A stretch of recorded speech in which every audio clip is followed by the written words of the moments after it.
नमस्कार साथियों, मैं हूं आपका एडवोकेट आशुतोष शर्मा और स्वागत है आप सभी का इक्विटास लीगल एसोसिएट्स के यूट्यूब चैनल पर। रियल एस्टेट सेक्टर में बहुत सी दिक्कतें हैं, बहुत लोग इन्वॉल्व हैं। रियल एस्टेट सेक्टर में बहुत सा पैसा लगता है, लोगों का बर्बाद भी होता है। तो आज थोड़ी इसी सेक्टर के बारे में बात करने के लिए हमारे साथ मौजूद हैं श्री नविंद्र कुमार राय जी, जो कई रियल एस्टेट कंपनीज में जनरल मैनेजर लीगल के पद पर कार्यरत रहे हैं और कम से कम 15 से 20 वर्ष का इनका रियल एस्टेट का एक्सपीरियंस है। आज ये हमें रेरा एक्ट के बारे में काफी कुछ बताने के लिए उपलब्ध हुए हैं। लेकिन उनसे समय निकालने के लिए धन्यवाद।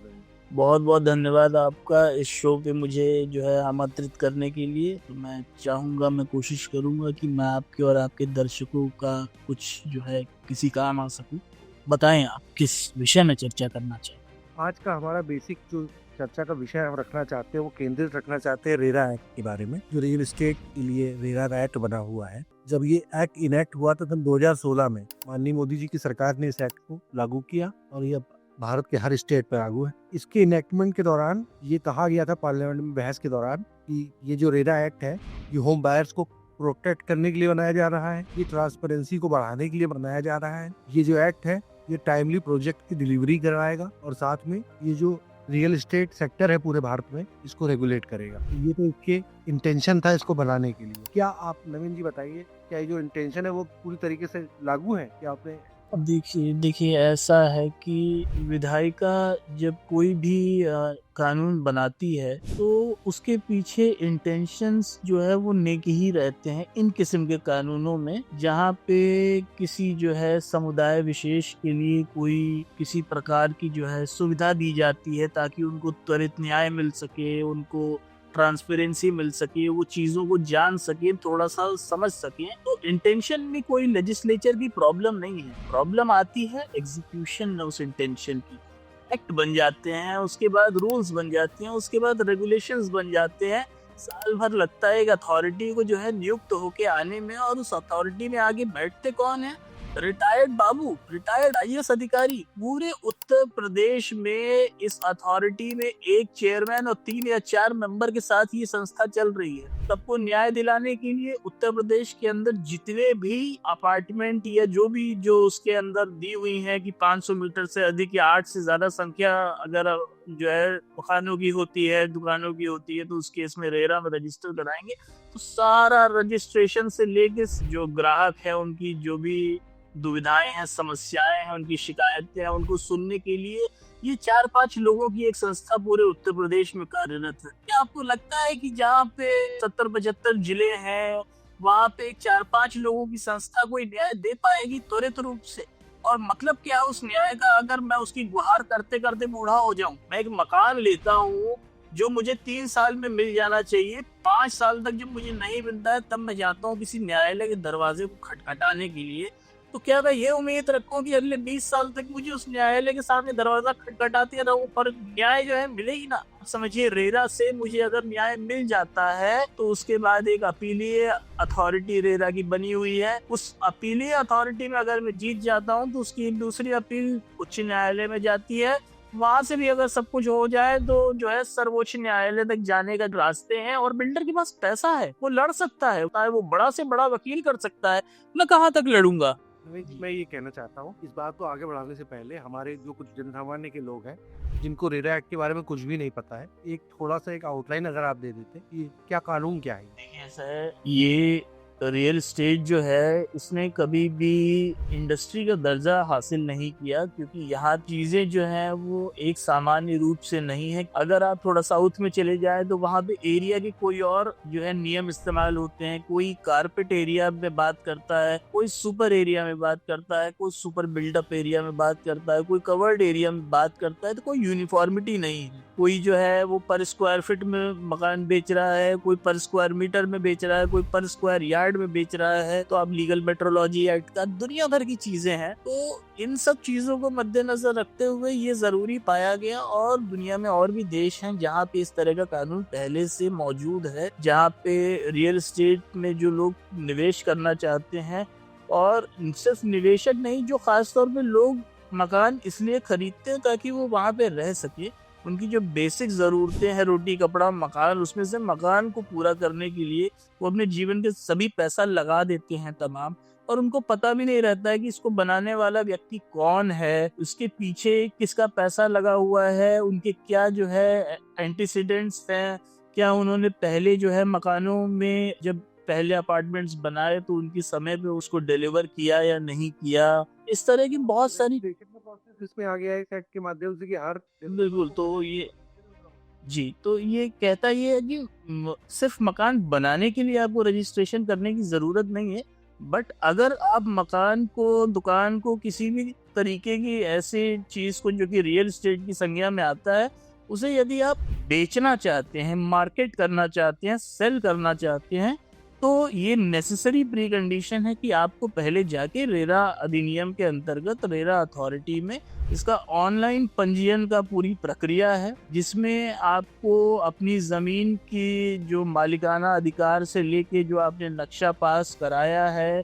उसके बारे में और हर डिटेल को उस पे जो है आपको रजिस्टर कराना पड़ेगा, ताकि कोई भी कस्टमर फ्रीली जाके रेरा के एक्ट पे आपके प्रोजेक्ट नंबर से, जो कि आपको अपने प्रचार प्रसार में लिखना अनिवार्य है, उस नंबर के जरिए जो है वो जाके उसको देख सकता है, जान सकता है कि आप उसको कोई इकाई अगर बेच रहे हैं या आपने उसको ये वायदा किया है कि भाई मैं टाउनशिप जो है 5 एकड़ में बना रहा हूँ, और अगर आप 2 एकड़ में बना रहे हैं, यानी कि आपने झूठ बोला है, तो वो झूठ चल नहीं पाएगा। ग्राहक जाके देख सकता है कि भाई लैंड एरिया कितना है, कितने मकान उसमें बन रहे हैं। कि आपको ये बताया भाई साहब डेंसिटी बहुत कम है, यहाँ पे कुल हम जो है 150 मकान बना रहे हैं। अगर आप रेरा वेबसाइट पे जाके देखेंगे तो आपको पता चलेगा नहीं 1100 मकान बना रहे हैं, झूठ बोल रहे हैं। आपके कहने का मतलब है कि हर प्रोजेक्ट जो रजिस्टर होता है उसका पूरा डेटा ऑनलाइन अवेलेबल है। बिल्कुल अवेलेबल। उसका जो नक्शा जो भी डेवलपमेंट अथॉरिटी ने पास किया है या आवास विकास परिषद ने पास किया है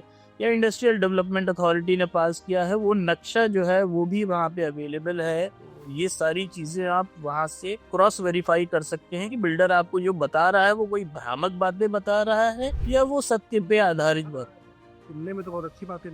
देखिए, सुनने में ये बिल्कुल अच्छी बात लगती है, मगर समस्या ये होती है कि मैंने ये सब कुछ देखा और अगर मुझे कोई गड़बड़ी मिली और उसकी मैंने अगर शिकायत की तो उस शिकायत का क्या होता है। अगर मेरी शिकायत पे तुरंत संज्ञान लिया जाए और जो भी गड़बड़ियां हैं उसको तुरंत दूर कराया जाए, यदि ऐसा हो तो बहुत ही खूबसूरत बात होगी। दुनिया एक बहुत ही अलग जो है जगह बन। अभी तो शायद निर्धारित है इस अधिनियम में कि जो भी कंप्लेंट्स होंगी उसको इतने समय में आपको डिसाइड करना है। अब समय सीमा बात नहीं, बिल्कुल मेरे ख्याल से 90 दिन की समय सीमा है। और ये समय सीमा तो अगर आप 1986 का जो है कंज्यूमर प्रोटेक्शन एक्ट देख लें तो वहां भी ये समय सीमा है। तो दोनों जगहों पे ये कहा जाता है कि दिनों के भीतर भीतर आपको डिसाइड करना है, और यदि आप नहीं कर पाते हैं तो आपको राइटिंग में रीजन लिख के देना है। आज की डेट में अगर आप कंप्लेंट लेके जाइए, एक फ्रेश कंप्लेंट 6 महीने के बाद for the first time list होती है। किसी ऑर्डर शीट में आप मुझे दिखा दीजिए कभी किसी जज ने आज तक कोई रीजन लिखवाया हो कि क्यों ऐसा हो रहा है, क्यों जो है कानून का उल्लंघन हो रहा है, क्यों नहीं वो स्टैट्यूटरी टाइमलाइन को फॉलो कर रहे हैं। कभी नहीं, कोई रीजन नहीं लिख के दे रहा है। नवीन जी, मैंने देखा है कि 3 तरीके की चीजें होती हैं जो रियल एस्टेट में प्रमोटर्स या डेवलपर्स या बिल्डर्स जो भी कहा जाए, वो लोग जो 3 तरीके की गतिविधियां करते हैं जिससे लोगों को सबसे ज्यादा दिक्कत होती है। पहली बात मुझे लगती है प्रोजेक्ट डिलेज। जो प्रोजेक्ट के लिए लोग कहते हैं कि हम इसको 2 वर्ष में बना देंगे, कई बार वो नहीं बना पाते। Number 1 project delays. Number 2 fund diversion. जो पैसा वो मार्केट से उठाते हैं उस पैसे को कहीं और उपयोग में लगा देते हैं, वो पैसा डाइवर्ट हो जाता है। तो कैसे बनेगी बिल्डिंग? प्रोजेक्ट तो इस चक्कर में भी डिले होते हैं, और फंड डाइवर्जन कई बार इस लेवल पे हो जाता है कि पैसा ही खत्म हो जाता है। तीसरी चीज, एक जो मिसलीडिंग एड्स आते हैं आजकल, फिल्मी सितारों को लेकर लोग ऐसे ऐसे ऐड बना देते हैं कि गोल्फ का मैदान रहेगा, और एक्चुअल में डिलीवरी करते समय वो सब कोई चीज अवेलेबल नहीं होती। क्या इन तीनों चीजों को ये एक्ट कवर करता है? देखिए, एक्ट इन तीनों चीजों को बहुत भली भांति से कवर करता है, मगर क्या 2016 में आए हुए एक्ट की वजह से आज 2026 तक जिन समस्याओं का आपने उल्लेख किया है क्या वे खत्म हो गई हैं? क्या ये सच है आज के डेट में जो है प्रोजेक्ट टाइमली डिलीवर हो जा रहे हैं? क्या ऐसा हो रहा है? कदापि नहीं हो रहा है। आज भी प्रोजेक्ट जो है वो देर से डिलीवर हो रहे हैं, लोग त्राहिमाम चिल्ला रहे हैं। क्या फंड डाइवर्जन रुक गया है? रेरा ने चेक्स एंड बैलेंस का दुनिया का सिस्टम बना रखा है, उसमें एक मास्टर कलेक्शन अकाउंट है, पैसा 70 और 30% अकाउंट में जाता है, और उन्होंने निर्धारित कर रखा है कि पैसा को आप कहाँ खर्च करेंगे, मगर उसके बावजूद हमारे सिस्टम है साहब, एक सर्टिफिकेट लगाया, सीए साहब ने, आर्किटेक्ट साहब ने मिलके जो चाहा वो लगाया, पैसे को इधर से निकाला उधर से, कहाँ तक कर पाएंगे। मैं फिर वही आपसे बात कह रहा हूँ, ये 3 या 4 लोग बैठे हुए हैं, कितने लोगों के अकाउंट को मॉनिटर कर पाएंगे पूरे प्रदेश भर के अंदर कि कौन पैसा कहाँ लेके जा रहा। भ्रामक ऐड अगर जो है आ रहे हैं तो उसकी शिकायत की सुनवाई कहाँ हो रही है। आप अगर ऐड लेके यहाँ पर सुपर टेक वाला अगर थोड़ा एग्जांपल दे दे कि उसमें क्या घटनाक्रम हुआ। सुपर टेक बहुत बड़ा केस हो गया। देखिए, फंड डाइवर्जन तो हर तरफ हुआ है, कहाँ नहीं हुआ है। जेपी में हुआ है आपके, अभी जो है ये मनोज गौड़ इत्यादि जो है प्रमोटर्स, उनके खिलाफ भी जांच चल रही है।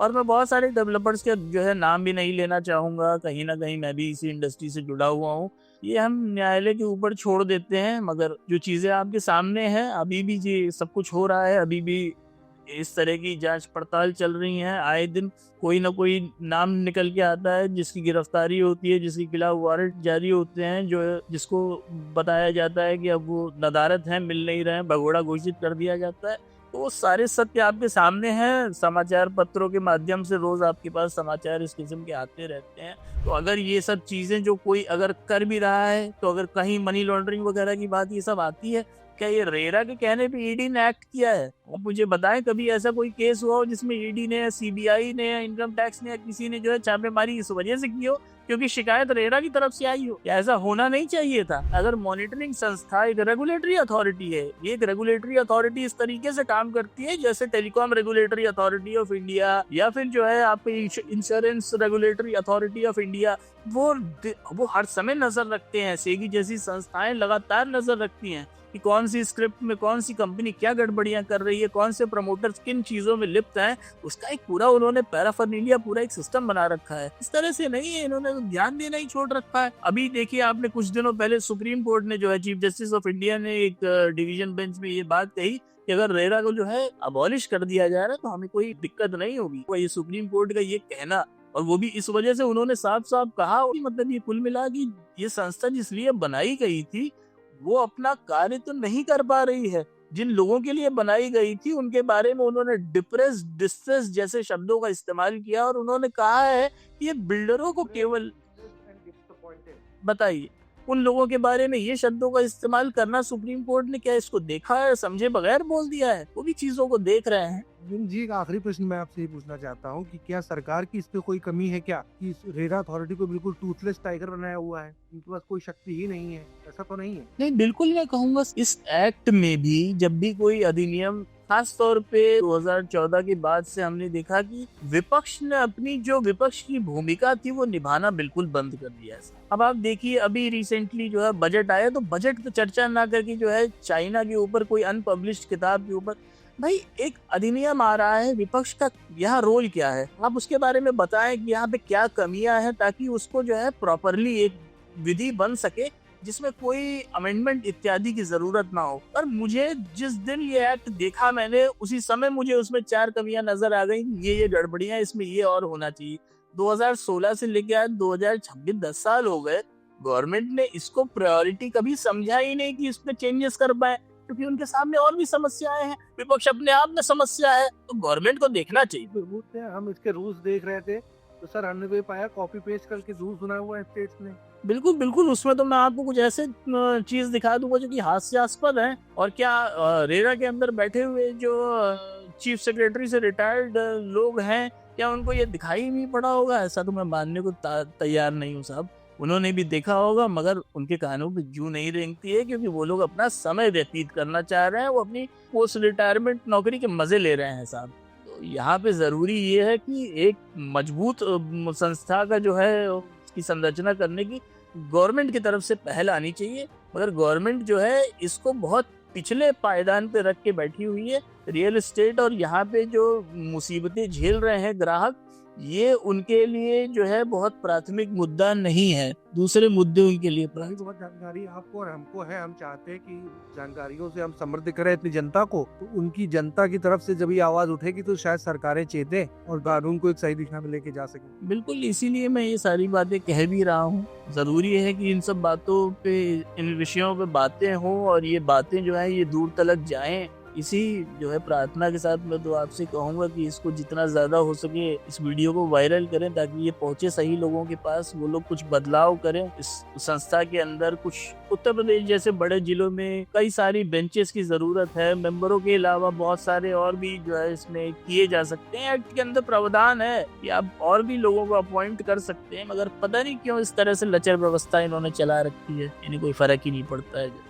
कीमती समय देने के लिए बहुत बहुत धन्यवाद, और हम कोशिश करेंगे कि आपसे समय समय पर मिलते रहें, बातचीत करते रहें, क्योंकि आपने आज जो बातें बताई, ये बातें इतना खुल के कहने की किसी की शायद हिम्मत नहीं होती जितना आपके अंदर सामर्थ्य था। उसके लिए बहुत बहुत धन्यवाद। तो आज के लिए शुभ रात्रि। दर्शकों से भी कहना चाहूँगा मैं कि कृपया करके आप लोग भी इन सब विषयों में अपनी जानकारी को बढ़ाएं, और अगर कोई प्रश्न है आपके तो आप हमसे पूछ सकते हैं कमेंट सेक्शन में, हम आपको तुरंत रिस्पॉन्स करेंगे। धन्यवाद। धन्यवाद सर आपका।